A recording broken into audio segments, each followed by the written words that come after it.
Hi everybody and welcome back. My name is Melissa and this year I'm sharing 365 tips for frugal living, and right now I'm doing a series on saving for Christmas. So yesterday's video was about budgeting. I know everybody's going to ask because I normally have the kitchen all cleaned and ready, but I'm actually cooking right now. So this is pumpkin from a pie pumpkin, and that is seeds because I make use of all of it. So now you don't have to ask in the comments. So we talked about the Christmas budget. Now, the first thing I'm going to tackle on that budget is decorations, because decorations are already out in the stores. In some stores, people are starting to get excited and they just, can't wait. So don't buy any decorations. And oh my goodness, like some of these decorations are such absolute crap. Like they look fall apart generic. They're on like, I don't know, MDF board or whatever it's called, like that. Like, I don't even know if it's not even like a press board quality. It's like they took a bunch of wood pulp and smashed it together and it disintegrates in the water. Don't get those just so that you can have decorations. It's better to have a few quality decorations than to have all that cheap crap that you're finding. So let's start there. You're gonna see these decorations and they look cute under the store lighting to a lot of people. Because I am obsessed with weird things, I notice and like pick all those things apart, and I think it's too. So I used to work for a sign company that has since gone out of business because the owner was a jerk. But I also make my own wooden signs from like actual wood, from like 1x4s where they're 1x12s. It's like an inch wide by 12 foot, or like, I don't know, 7/8, 3/4 of an inch, whatever, by 12 inches. And then they're 4 foot tall. And then I design the actual stencil on the Cricut. And for all of you who are like, oh, I have a Cricut and you can't go more than 2 feet, I have actually figured out a way around that. I design it on free software and then I Cricut it, put it on, and paint it, and they look really nice when I do them. So I guess because I do that and have that background, I have a very high standard for those signs, that I know what happens to them. And I know even if I leave one of my signs out in the rain and I haven't polyed it, it's gonna look, it's gonna bow, it's gonna look bad. So a lot of that doesn't look great. And then when I was a kid, we had those plastic outdoor decorations, and now it's all the blow-up decorations. I remember the Christmas season before I found out I was pregnant. I was driving by, and I literally saw somebody who, they did not have any space on their lawn. They had so many blow-up things. So a lot of people are just adding to and adding to and adding to, and we've got this maximalist hyper consumer attitude. Do not buy any new decorations. If you, this is my caveat, if you have just moved out on your own, if you had a disaster and don't have any decorations, if you always buy a live tree, so you're gonna need to get that tree again, that's a little different, especially if you have littles. But don't buy all the cheap crap. Don't buy any lawn things. Keep it very simple. Now, I am going to start with the lawn decorations. If you have them, don't even put all of them out. Why? Because they use energy. You're going to need to think about, with decorating, you're going to need to think about your energy bill. Your electric bill goes up around Christmas. Because you have extra lights, extra decorations, extra everything. And it electric bills have raised because of all the AI data farms or whatever, the data centers. And so we've got even more energy uses and higher bills and everything. So now you're going to tack that on. Don't. So if you have 20 blow up decorations, choose 2 or 3, or 1, or none. You can either A, alternate them, or B, get rid of some, sell some, make some money. But don't just cover your yard in them, because that's going to cost you a lot on energy. When decorating, I always grew up with an artificial tree. My best friend had a live tree. But the thing they both had in common is that these ornaments were collected over years.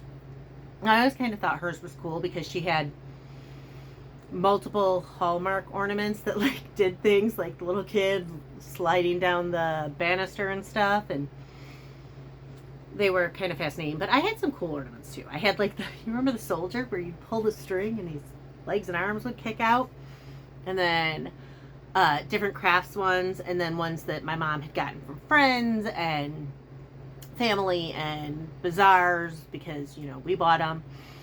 Ornaments we made.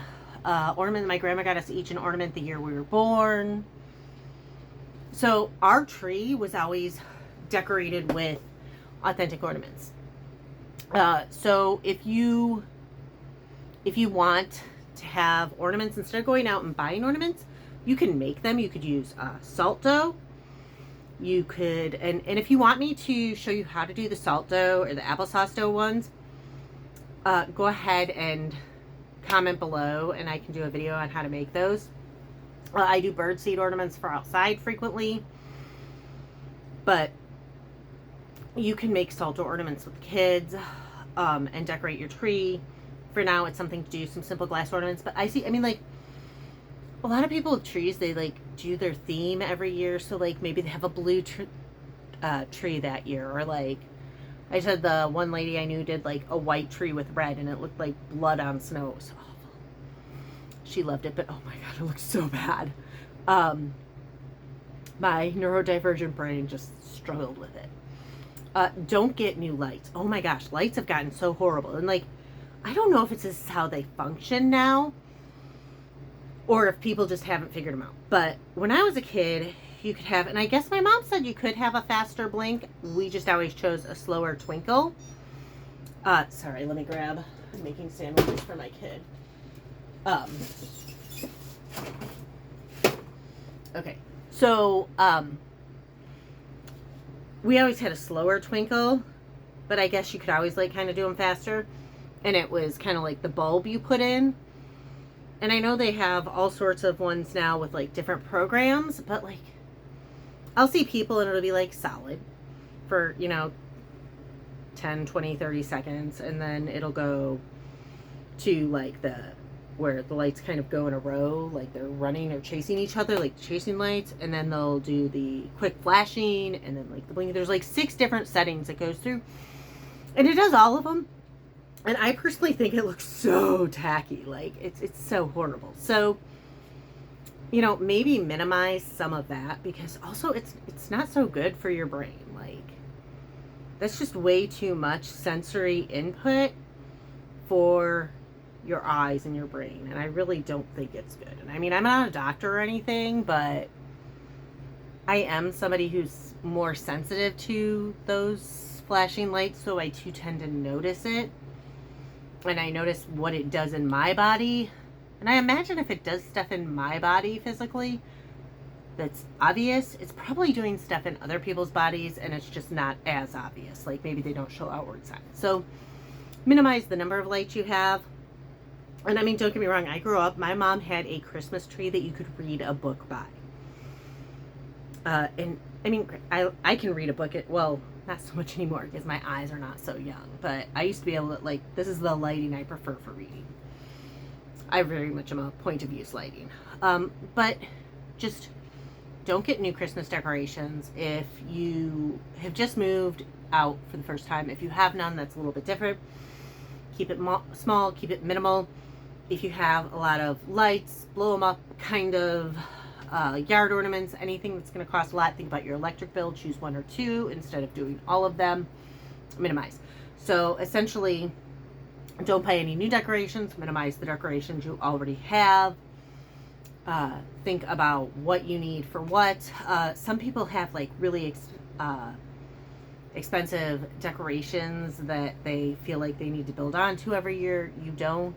You probably have enough. I mean, my first Christmas tree was probably like the best Christmas tree ever. I had ordered all of these ornaments from a friend in October, and they were supposed to be there by Thanksgiving, and it kept getting delayed and delayed and delayed, and I eventually canceled the order when in December they were like, yeah, it'll be there between January 6th and January 18th. I'm like, they're Christmas decorations. It was Christmas decorations and wrapping paper. That's what they had sold for their fundraiser, and it was that delayed. Like, everybody canceled their orders, and there were some like really cool ornaments, but you know, whatever. So I had a rule. I had an angel on top that I had from my mom, and you couldn't mess with the angel. That was the rule. But we put all sorts of, like, you could create an ornament out of anything you could find that you could make an ornament out of, and it could go on the tree. So I had, we had cigarettes, we had candy wrappers, we had soda cans. One of my friends took a bunch of tabs off and like made garland. All sorts of things. I mean, let me tell you, my tree was a little bit like crazy to the point where my mom stopped by and I had to run and like pull a bunch of stuff off. I had a friend who figured out how to put a paper clip through a cookie without the cookie breaking so they could hang the cookie. And the cookie was already baked. I want to say it was like one of those peanut butter cookies with the Hershey's Kiss in the middle. But and it was so fun, and it was like an activity that we were constantly working on, and it was hysterical, and we were laughing, and I was like 20. All of my friends were between the ages of like 19 and 23, so we had a blast with it. Obviously you have to tone it down a little if you've got littles, but you know, your tree can be fun. I mean, it doesn't really matter. It's about the experience more than the decorations. So you know, don't worry about having the perfectly decorated house. Like, keep it simple. Anyways, again, my name's Melissa, and this year I'm sharing 365 tips for frugal living. If you want to hear more, if you want to hear more, please hit like and subscribe, and I'll see y'all tomorrow.